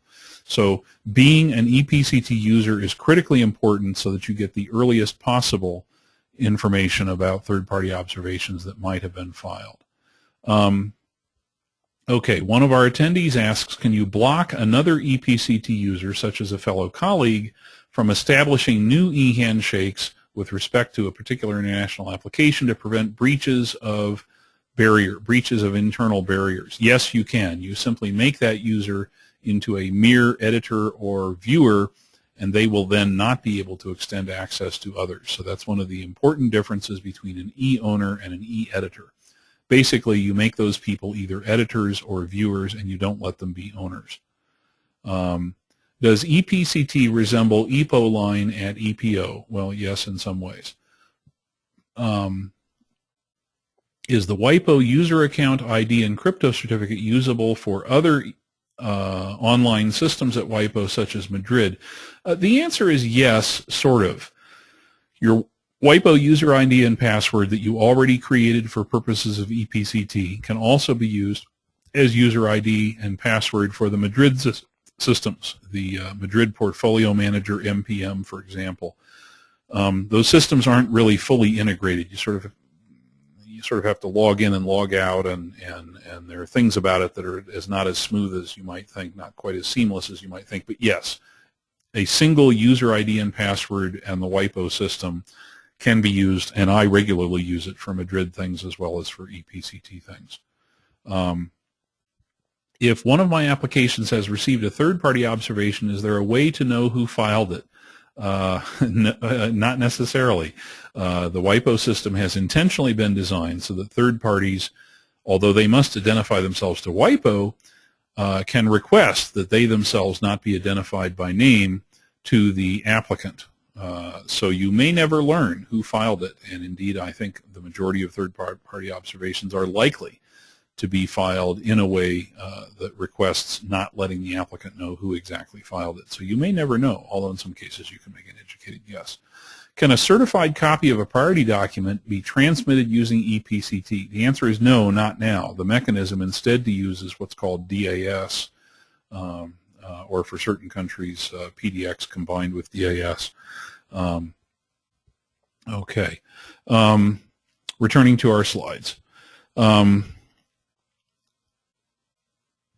Yes, you can respond to third-party observations if you want. The best practice is to do it through ePCT, and then the observation and your response, if any, get communicated to the DO, EOs, for example. For U.S. practitioners, we are all accustomed to the fact that you've got to file IDSs, information disclosure statements, in the USPTO to disclose relevant prior art to the USPTO. My suggestion is that if any third-party observation has been made, U.S. counsel should probably be taking whatever that is and putting it into an IDS so as to minimize any suggestion that a relevant reference had not been disclosed when it should have been disclosed to the USPTO. This is a very good reason why whoever files a PCT application, if you choose to entrust to U.S. counsel the responsibility to handle the U.S. national phase entry, you should give U.S. counsel access in ePCT to your file. They can then check and see if there are such observations, and if the answer is yes, they could prepare and file an information disclosure statement. There is a parallel mechanism within ePCT that allows applicants to submit observations on close prior art. This is kind of like an information disclosure statement in U.S. practice. Such observations get sent to the searching authority, if it's that early on in the process, to the preliminary examining authority, and to the designated and elected offices. Each individual office decides for itself whether it will pay attention to such observations, whether it will ignore them, whether it will take action on them. This is up to the individual offices to make their own decision. But the fact is, ePCT is the best practice of how to get these observations into the system. Once again, this stuff should go into information disclosure statements for purposes of U.S. practice. And once again, this means that regardless of who has filed the PCT, it is a best practice to make sure that the U.S. counsel to whom it has been entrusted to handle U.S. national phase entry they should be given ePCT access so they can see these things and act upon them. Many of us are aware that in the United States, the America Invents Act was enacted into law September 16, 2011, and that certain changes occurred on September 16, 2012, the one-year anniversary, namely that the Inventor Declaration, the Declaration of Inventorship for purposes of U.S. patent coverage, changed. The language is different for any application filed on or after September 16, 2012. For any PCT application, it is a best practice to provide a 4.17 Roman numeral 4 declaration at or shortly after the time of filing the PCT application, loaded into the International Bureau database through ePCT. Later, when the time comes to enter U.S. national phase entry, the 4.17 Roman numeral 4 declaration is very helpful in the U.S. national phase entry, and you have a situation where some U.S. counsel, including our firm, we offer a discount. If the filer of the PCT was so trendy, modern, and up-to-date and so thorough that they provided a 4.17 Roman numeral 4 declaration, we give them a discount. It's a smart thing to do because otherwise later, if you wait until 30 months and then start rounding up signatures of the inventors, the inventor may be impossible to find or unavailable. What is a 4.17 Roman numeral 4 declaration? It is a declaration of inventorship for purposes of the United States. Go to the WIPO website, download the request, study it, and it's like a 40-page PDF file, and in the middle of that is a 4.17 Roman numeral 4 declaration. Okay. Is it mandatory to submit the details of the third-party observation to the national offices at the time of national phase entry? Well, the mandatory in the sense that the IB will make all those third-party observations available to the national offices, and then the national offices get to make their own decision whether to look at it, whether to pay attention to it.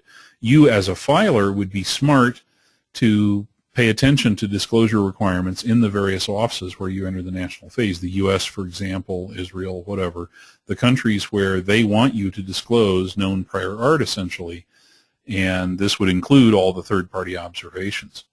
How much discount is usually offered? At our firm, we give people $100 off if they went to the extra trouble of providing a 4.17 Roman numeral 4 declaration, and if it was correctly filled out and so on, we'd give them $100 off on our professional fee for national phase entry. I'm reminded that the September newsletter, September PCT newsletter from WIPO talks a lot about these forms. So that's something to watch out for. Will I distribute new and updated slides? Yes. In about 7 slides from now, I will show you how to join the PCTL discussion group. On that discussion group, I will post something about how to download and obtain the new slides. One person asks, what about a combined assignment and declaration? Let's talk about that for just 30 seconds. The America Invents Act, in terms of some of the changes that took effect September 16, 2012, it is possible to use a combined assignment and inventor's declaration.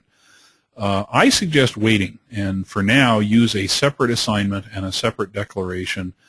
Allow time to pass and join our EFS web discussion group, and we can have accumulated experience as to advantages or disadvantages of attempting to combine the assignment and declaration in a single form. It turns out there are some drawbacks that we don't have time to talk about here. Okay. Is an e-sign declaration also valid for national phase as against paper signed in ink? Yes. In U.S. practice, 37 CFR section 1.4 talks about e-sign declarations using virgule signatures, / signatures. And yes, those are valid for purposes of an inventor's declaration. It does not have to be an ink signature. Okay. Another thing that we should talk about is that the America Invents Act, for any new PCT application filed on or after September 16, 2012, you are permitted, if you like, to cut your applicant list down to a single applicant, the assignee, assuming that there is an assignee. We are all accustomed to the old-fashioned way of doing this, which is that all the inventors are listed as applicants for purposes of the U.S., and the assignee is listed as an applicant for all countries other than the U.S., and so on. But for a newly filed PCT on or after September 16th, 2012, you can simplify. You can simplify, and if you have an assignee, they can be the sole applicant. This also works if you have a single entity to whom all the inventors are obligated to assign, even if the assignment itself has not already occurred. And finally, U.S. practice permits a single applicant if they are a so-called SPI entity, somebody who can show sufficient proprietary interest. For those of you that are outside the U.S., consult with your trusted U.S. counsel who can explain this to you in more detail. But basically, it means that for any newly prepared request for a new filed PCT application that's going to be filed September 16th, 2012, or afterwards, you can simplify all this business, and you don't have to have the inventors be applicants for the purposes of the U.S., and so on. So that's what this slide is reminding us. Now, well, I say version 2.6, but I see a note from one of our people at WIPO will actually be version 2.7. But the version of ePCT that will be released within just a few weeks, there will be a nice mechanism that makes it very easy to generate an auto-filled 4.17 Roman numeral 4 inventor's declaration. It will be automatically filled, populated with information, bibliographic data from the ePCT system. This will be generated in a nice way that fills in the blanks for you. You could then run off and collect signatures from your inventors, and you could then upload that completed 4.17 Roman numeral 4 declaration, upload it through ePCT to the system, and you will then be in this very good situation, which is that later when the time comes for entry into the U.S. national phase, those signatures will already have been collected and obtained and preserved, and you will be safe against the problem of an inventor later becoming unavailable or whatever, run over by a truck, whatever it might be. Okay, it'll be the version that comes out in about 1 or 2 weeks.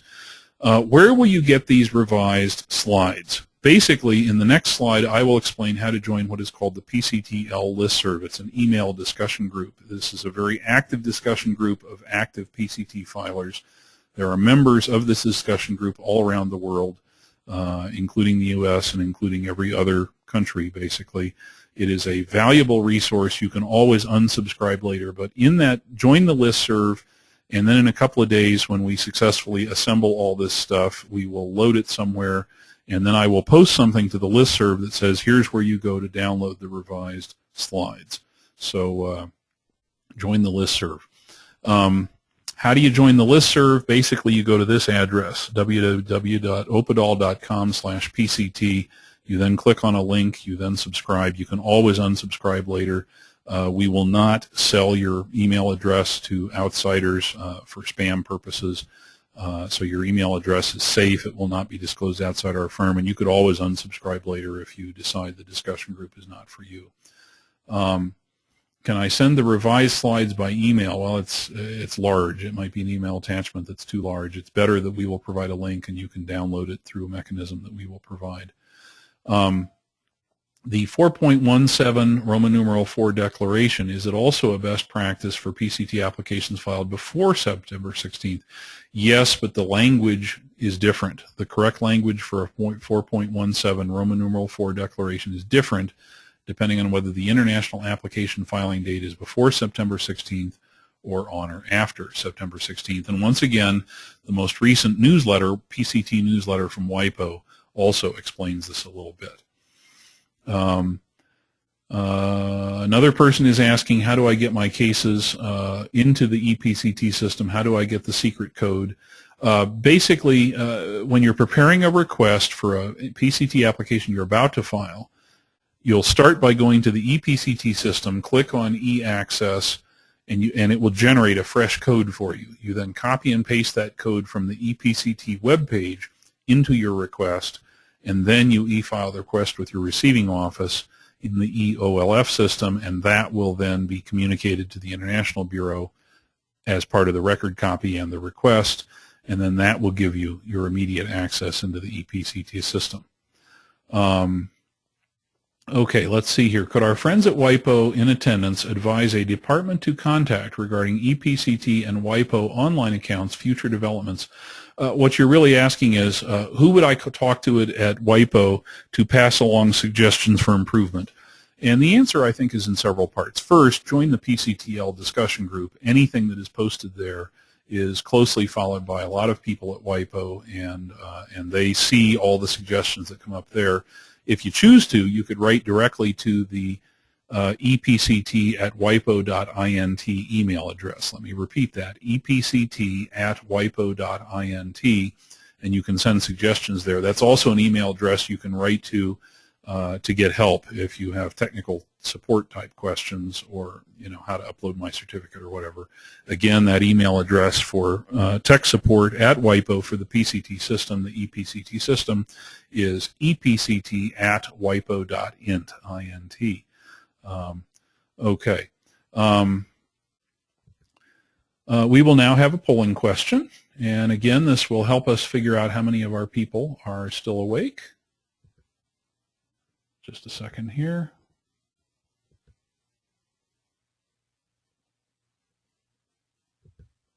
Okay. All right. The question is, the polling question for everybody to vote on. Does anyone at your firm or company already belong to this PCTL listserv? And the votes are coming in. All right. Delightful. We have a lot of people who have voted. Let me go ahead and close voting, and we will display the results. The answer is 10% of our attendees said that they do belong to the PCTL discussion group sponsored by our law firm. You are the trendy, modern, and up-to-date users. 74% said no. You can all join the listserv. You can always unsubscribe later. And finally, 16% were not sure. Okay.